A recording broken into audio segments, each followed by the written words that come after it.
I've got most of my ribbing done across one end of this Addi scarf, and you can see that I have transferred as I've gone across off of waste yarn and onto this one strand of yarn that's now holding the finished stitches, except for over here where I started with the safety pin. Now it's time to look at the technique that I'm going to use to finish the edge, which in this case is a tuck rib. I've got to release these stitches, of course, just as always.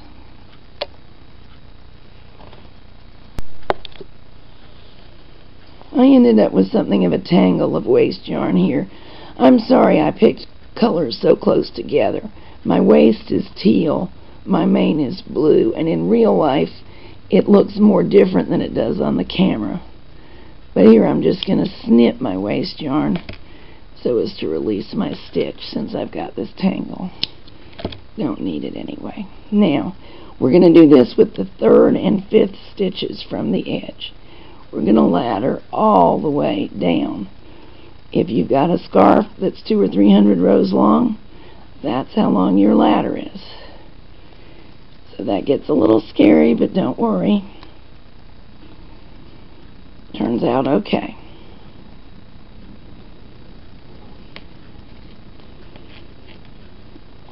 All the way to the cast on end. Leave the last real stitch intact. Now slide the tool behind rung number 1, grab number 2, and pull it through. Behind the first, grab the second, and pull it through. And we will do this all the way up. This is called tuck rib. The fact that we are skipping a rung makes it tuck, and the fact that we are reforming stitches so as to oppose the original knit stitch makes it rib. The advantages of this are many for finishing an edge. It does not take as much tuck rib as it takes of regular ribbing to stop the edges from rolling.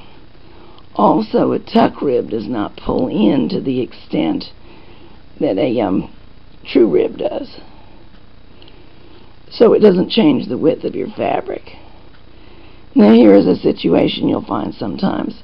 If you end up with an odd number of rows, that's okay. Just pull through the last. And don't worry about the fact that you didn't have a rung to go behind. And I'm going to secure it on my red yarn.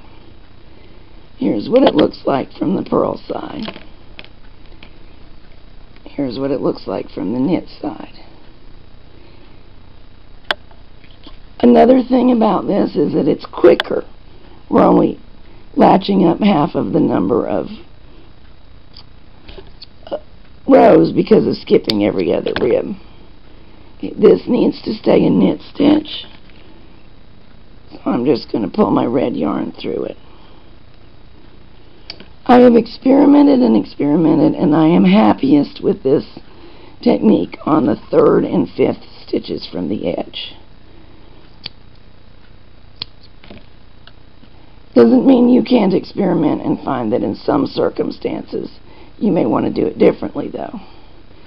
It's not an act of Congress, certainly not a divine decree, just an experienced statement. But there may be circumstances that differ.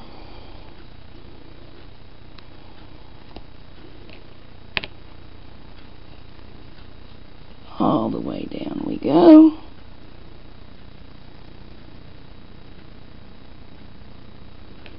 Well, look what happened here.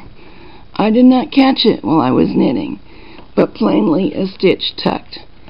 So I'm going to show you how to fudge. It'll hide in the tuck column. I'm going to grab row 2, pull it down, and start that way.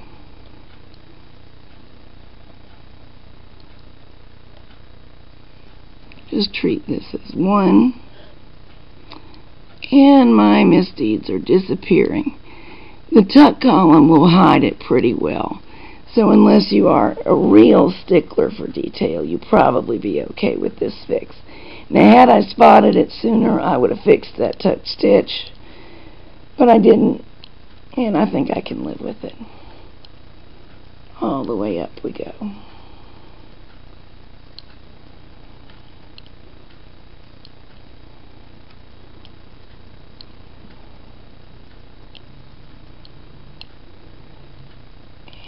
secure my last stitch. So here's what it's looking like on the back,